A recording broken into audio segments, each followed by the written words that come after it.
Et j'accueille à présent sur ce plateau Gilles Moutier, bonsoir. Bonsoir, merci de m'inviter. Vous êtes l'hypodiacre de la paroisse orthodoxe Saint-Jean Cassien-Sainte-Geneviève, une paroisse donc de Saint-Quentin en Yvelines. Elle a été fondée au début des années 2000. L'installation à Saint-Quentin en Yvelines s'est déroulée en 2012. Alors Nicolas Dandry a assisté hier dimanche à une messe de votre communauté. La voix de ce reportage est signée Mélanie Poquet.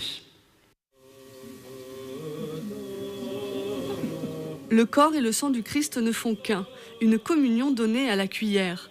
La religion orthodoxe, c'est 2000 ans de liturgie proche de la religion catholique. C'est-à-dire, il y a toujours l'évangile qui est lu avec l'épître avant, le credo, le Notre Père, la communion et le renvoi après.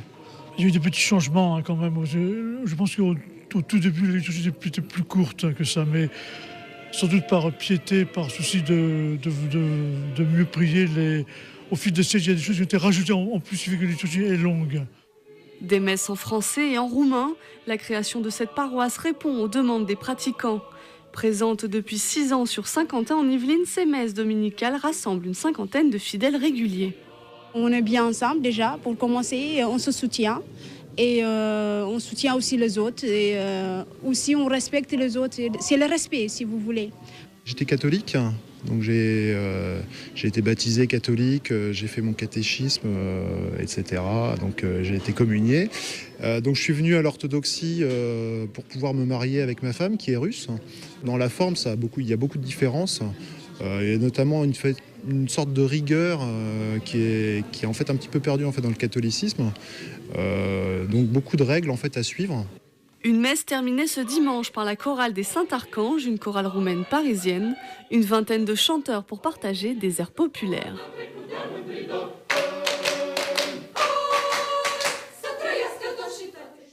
Et pour parler de la présence orthodoxe à Saint-Quentin en Yvelines, Gilles Moutier est avec nous. Je rappelle que vous êtes l'hypodiacre de la paroisse Saint-Jean Cassien-Sainte-Geneviève, qui est donc présente sur le territoire.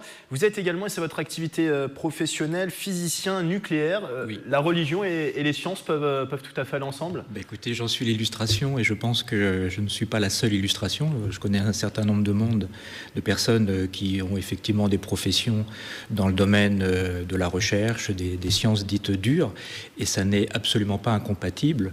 Bien au contraire, lorsqu'on lit les évangiles, de nombreuses fois, le Christ explique qu'il faut utiliser sa raison aussi pour faire la différence entre ce qui est faux et entre ce qui est vrai, et que la raison permet de trier le bon grain de l'ivraie. Donc je reprécise juste, parce que je ne l'ai pas dit en début d'entretien, que cette paroisse est bien sûr située à Saint-Quentin-en-Yvelines, sur la commune de Trappes. Alors ça permet aussi de souligner au travers de votre profession, là c'est une différence avec le catholicisme, le clergé orthodoxe n'est pas salarié de l'Église, il a une profession à côté, le clergé a une profession à côté. Alors c'est vrai en France, c'est moins vrai dans les pays d'Europe de l'Est où l'orthodoxie est présente depuis 2000 ans et qui est restée présente pendant 2000 ans. C'est par contre vrai en France parce que l'orthodoxie est une petite communauté qui n'a pas forcément les moyens de subvenir à son clergé. Donc le clergé, les prêtres, les diacres, effectivement travaillent pour la plupart d'entre eux en journée, sauf à être en retraite, ce qui les empêche d'être présents 24 heures sur 24 dans leur communauté. Oui. Autre différence par rapport aux catholiques, le clergé est marié et dans certains pays c'est même obligatoire, si j'ai bien compris. Absolument. L'orthodoxie, la doxie c'est la voie, c'est la vérité. Ortho c'est droit, donc c'est la ligne droite, la voie droite qui n'a pas varié depuis le Christ et les apôtres. Oui. Et donc la tradition a continué et depuis l'origine, le clergé, de type rabbinique au départ, était marié, et donc le clergé continue à être marié effectivement. C'est aussi une des raisons, est aussi de dire comment avoir une activité pastorale, c'est-à-dire comprendre les paroissiens et les conseillers si on ne vit pas en même temps la vie qu'eux-mêmes mènent. Donc oui, effectivement, le clergé est marié. Une fois qu'il est ordonné, il ne peut plus ni se marier s'il n'était pas marié, évidemment pas divorcer s'il est marié et qu'il le souhaitait. D'accord. Alors parlons de l'organisation maintenant de l'orthodoxie en France. Votre paroisse dépend du patriarcat roumain. Il y a plusieurs patriarcats en France, russes, grecs, roumains, bien d'autres encore. Expliquez-nous un peu ce fonctionnement. C'est-à-dire qu'il n'y a pas une seule église orthodoxe de France ? Non, c'est particulier à l'Europe de l'Est. Comme je l'ai dit, l'orthodoxie l'Europe de l'Ouest, l'orthodoxie. Alors, il faut quand même imaginer que pendant 1000 ans, les premiers 1000 ans, il n'y avait pas de catholicisme romain ni de catholicisme orthodoxe. Il n'y avait qu'une seule Église indivisible. Et en 1054, la séparation commence à se faire et l'Europe de l'Ouest bifurque vers le catholicisme romain, pendant que l'Europe de l'Est, elle, continue sur la voie du catholicisme qui ne s'appelait pas orthodoxe, puisqu'il n'y avait pas de différence. D'accord. Et donc, la tradition culturelle de l'Europe de l'Ouest, c'est le catholicisme et pas l'orthodoxie. Et donc, l'orthodoxie s'est constituée en Europe de l'Ouest et donc en France grâce aux diasporas.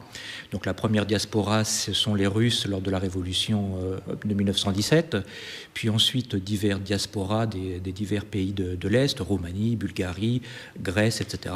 Très bien. Avec les invasions. Et ça explique que chacune de ces diasporas, puisqu'il n'y avait pas d'église orthodoxe en France, chacune de ces diasporas a constitué sa propre église. Et donc aujourd'hui, on se retrouve à effectivement ne pas avoir une église orthodoxe de France, mais avoir l'église orthodoxe en France, avec une représentation de chacun des patriarcats des pays d'Europe de l'Est en France. Ce qui veut dire que l'orthodoxie en France est administrée par une assemblée, ce qu'on appelle l'Assemblée des évêques orthodoxes de France, qui se réunissent régulièrement pour décider de certaines choses de façon commune, ensemble. Un petit mot pour terminer, il nous reste un peu plus d'une minute sur la présence donc orthodoxe à Saint-Quentin en Yvelines. Votre paroisse, on l'a dit, est présente sur le territoire depuis 2012 et vous êtes la seule paroisse orthodoxe sur le territoire de Saint-Quentin. Absolument, nous sommes la seule paroisse orthodoxe, en y rajoutant le petit monastère du Saint-Esprit qui est au Ménil-Saint-Odile, qui est ce qu'on appelle un skite, qui est dirigé par le père Bernazuf. Oui, nous sommes la seule communauté avec ce monastère sur Saint-Quentin en Yvelines. Une cinquantaine de fidèles ? C'est ça, une cinquantaine de fidèles en moyenne, plus lorsqu'il y a des grands événements. Mais c'est effectivement ce que ça regroupe, et une paroisse qui est par construction éminemment multiculturelle. On l'a dit, nous sommes rattachés au patriarcat de Roumanie en France, mais la paroisse contient des Serbes, des Bulgares, des Roumains, des Français qui sont mariés à des conjoints de nationalité bulgare, serbe, roumaine, etc., mais des Français aussi de France. Sarah, qu'on a vu dans le reportage, est éthiopienne.